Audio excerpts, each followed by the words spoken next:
Hey, what's up everyone? It's Alex, Mr. and President WRX, and in today's video I'll be showing you how to install a COBB UpPipe.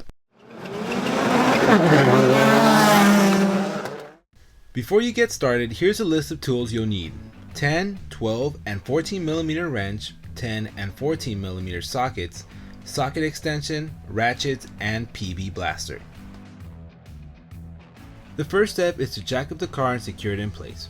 Now remove the turbo heat shield by using a 10mm wrench to remove the bolts. It will vary on how many bolts you will need to unbolt depending on whether you have a stock or aftermarket heat shield.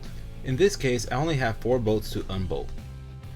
Once the heat shield is off, spray the 5 bolts with PB blaster, which are connected to the downpipe.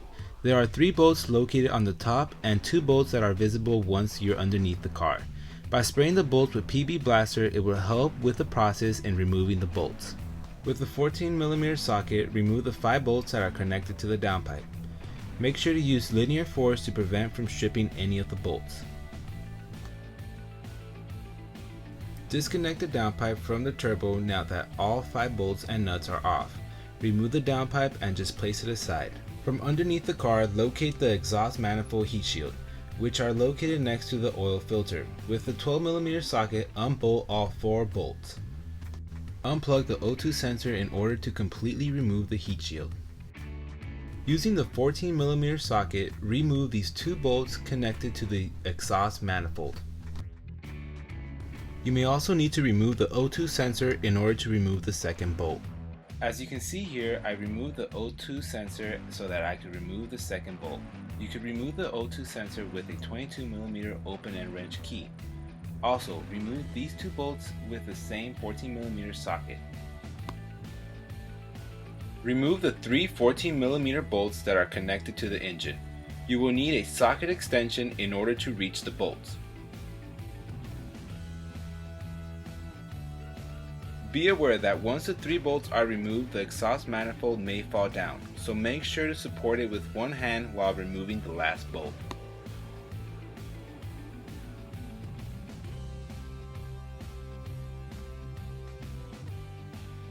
Remove the UpPipe from the turbo. With the 14mm socket and extension, remove all 5 bolts connected to the turbo.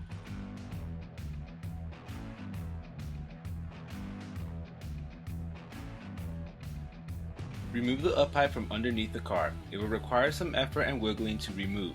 If you find it difficult, you can disconnect the motor from the left motor mount and jack up the motor about an inch or 2. This will allow you to remove it with little to no effort, but this step is not necessary.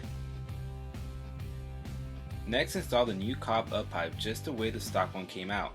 Make sure to reinstall all the necessary gaskets. Make sure to inspect the gaskets and replace if necessary.